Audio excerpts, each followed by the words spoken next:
देखने वाले तमाम दर्शकों को स्वास्थ्य शिक्षण का नमस्कार। प्यारे दर्शकों, जैसे आप सब जानते हो कि इस कार्यक्रम के अंतर्गत हम आपकी मुलाकात अक्सर प्रदेश के सीनियर लीडर से कराते हैं। पिछले एपिसोड में हमने आपकी मुलाकात हरियाणा प्रदेश विधानसभा के अध्यक्ष डॉक्टर रघुवीर सिंह कात्याल से करवाई थी। आज फिर हम आपको हरियाणा की तरफ ही ले चलते हैं। हरियाणा वो प्रांत जहां पर अनेक क्रांतिकारियों ने जन्म लिया। जब हम हरियाणा की बात करें तो हमारे दिमाग पर एक इंसान का जरूर नाम आता है। मेरी मुराद है स्वर्गीय बंसीलाल जी। बंसीलाल जी को अगर आधुनिक हरियाणा के निर्माता कहा जाए तो इसमें कोई अतिशयोक्ति नहीं होगी।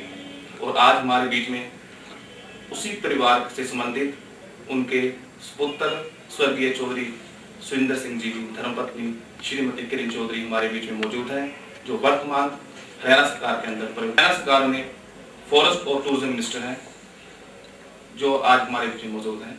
मैडम, स्टूडियो पर आने पर आपका बहुत बहुत स्वागत है। और आपकी आमद को मद्देनजर रखते हुए ये शेर अर्ज है कि जिंदगी मेरी नहीं मोहताज फानूसो चिराग से, जिंदगी मेरी नहीं मोहताज फानूसो चिराग से, शब हुई आप बनी तो उजाला। मैडम, सबसे पहले जैसे हम सब जानते हैं कि आप रिसेंटली फॉरेन टूर पर आए, तो हमें ये बताइए कि फॉरेन का टूर आपका किस हद तक सफल है? मैं समझती हूँ ये पहली बार इस तरह का पार्टिसिपेशन हरियाणा ने करा है ITB के अंदर, जो आप जानते हैं कि वर्ल्ड का सबसे बड़ा टूरिज्म मार्ट की तरह होता है, जिसमें सारे विश्व की पूरे विश्व भर की टूरिज्म से जो भी रिलेटेड एक्टिविटी है वो सारी वहाँ पे दर्शाई जाती है। वहाँ पे टूर ऑपरेटर्स आते हैं, बड़े बड़े सारे पॉलिटिकल लोग जो हैं जो इंटरेस्टेड हैं इस चीज़ के अंदर, और सारी कंट्रीज़ जो हैं अपने आप को एक प्लेटफॉर्म पे लाकर वो वहाँ पे आदान प्रदान होता है और उसका सेलिंग होती है कि किस तरह से टूरिज़्म का और उसको बढ़ावा दिया जाए और कौन कौन सी एजेंसीज उसके अंदर पार्टिसिपेट करें।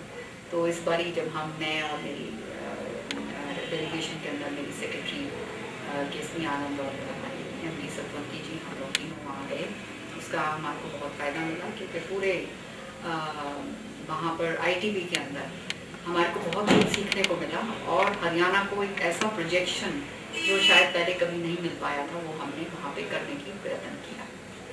मैडम, क्योंकि अभी विधानसभा सेशन अभी रिसेंटली खत्म हुआ है और उस सेशन का सबसे जो अहम बात थी वो बजट पर आपकी क्या प्रतिक्रिया है, इसके बारे में बताइए।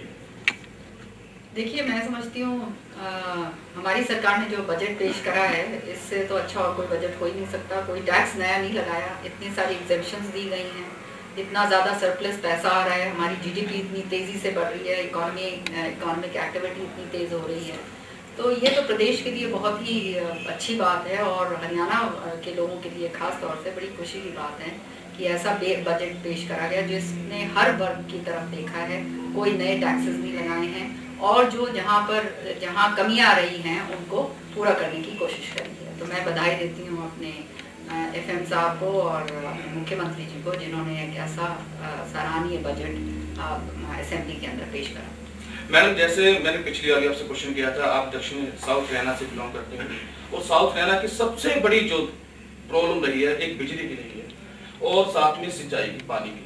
तो मैडम, आप हमें ये बताइए कि पानी की कमी और बिजली की कमी पूरी करने के लिए, दूर करने के लिए गवर्नमेंट क्या उपाय कर रही है और सेकंड, भविष्य के अंदर उनकी क्या योजना है कि ऐसी कोई दिक्कत ना हो। ये बात सत्य है जो आप कह रहे हैं कि बिजली और पानी की कमी है, इसमें कोई दोहराई की बात नहीं है। लेकिन देखिए, पुरानी सरकार ने कोई ऐसा काम नहीं करा जिससे वो आगे की प्रोजेक्शन बिजली के लिए कर पाते। उन्होंने वर्तमान का समय तो अपना अच्छी तरह से दिया निकाल, क्योंकि उनका जो धरोहर के अंदर उनको जो मिला पर वो अपना काम करते गए। अब हमारे प्रदेश के अंदर आज के दिन 4000 मेगावाट जो है वो हमारे को उत्पादन है और 9000 से ज़्यादा जो है उसकी हमारी खपत है। पुरानी सरकार ने इसकी तरफ कोई ध्यान दिया नहीं, क्योंकि ये ध्यान हमेशा एक कंटिन्यूटी होती है हर एक चीज़ की, जो अनफॉर्चुनेटली पिछले 6 सालों के अंदर नहीं करी गई। अब हमारी सरकार के आने के बाद ये अलग अलग जगह पर ये थर्मल प्लांट्स लगाए जा रहे हैं और बाय द ईयर 2000 मैं समझती हूँ अनदर 2 ईयर्स के अंदर, 2-2.5 साल के अंदर बिजली का पूरा काम हम कर पाएंगे।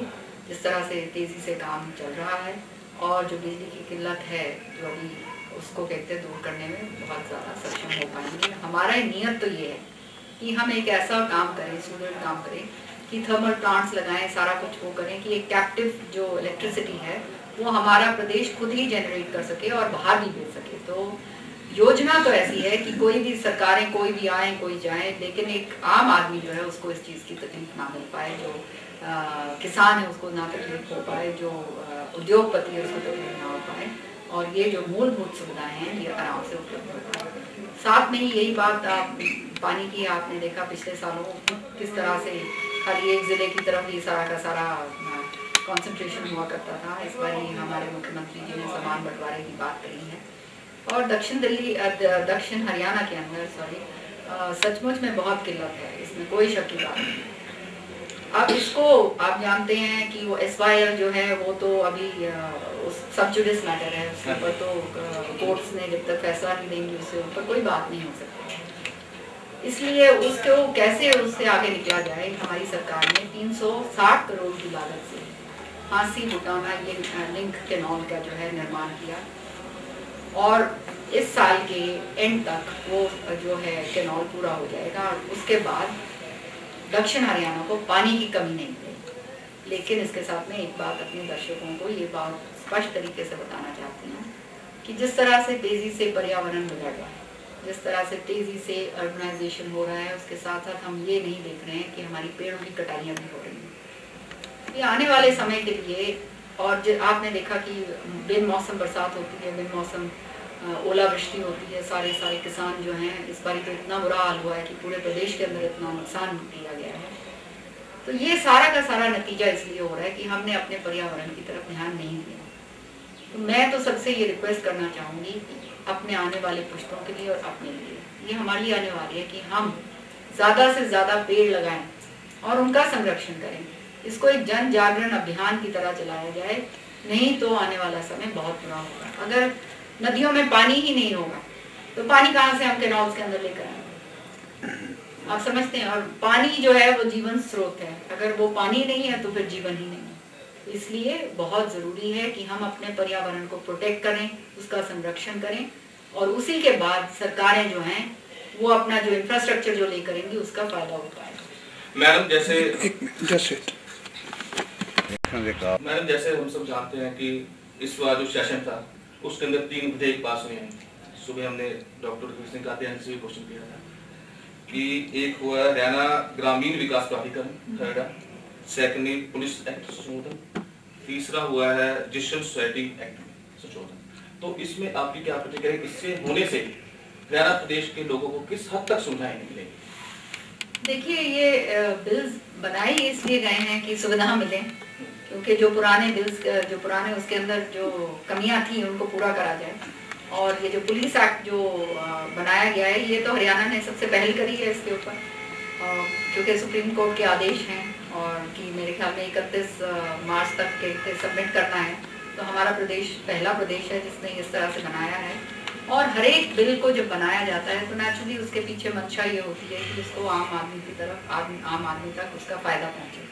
और मैं समझती हूँ ये तीनों विधेयक जो पारित किए गए हैं सर्वसम्मति से हमारे विधानसभा में, आने वाले समय के अंदर हरियाणा के लिए, हरियाणा के लोगों के लिए ये बहुत ही फायदेमंद है। मैडम एक सवाल मैं व्यक्तिगत तौर से आपसे पूछना चाहूँगा कि सुबह से जब हम आपके रेजिडेंस में गए थे तो वहाँ के लोगों के अंदर एक हमने भावना देखी, वो आपको मिनिस्टर का हम अपने घर का सदस्य ज़्यादा समझते हैं। और सेकेंडली कि आपके अंदर काम करने की फुर्ती इस उम्र में कैसे आती है, इसके बारे में बताइए आप।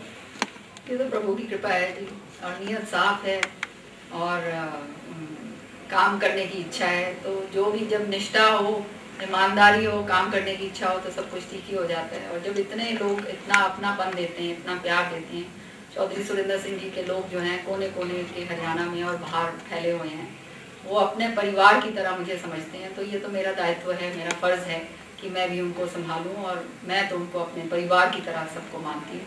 मेरा घर के रास्ते सबके लिए खुले हैं, जो मेरे घर के द्वार पे आ जाता है, जितना मेरे से हो सकता है उतना मैं पूरा करती हूँ। तो मैडम अब आप हमारे चैनल की तरफ से हरियाणा प्रदेश में जो लेडीज हैं, महिलाएं हैं, जिनके आप आइडल बने हुए हैं आजकल, तो उनको आप क्या मैसेज देना चाहोगे? और सेकेंडली हरियाणा प्रदेश के नौजवानों को इस ये बता।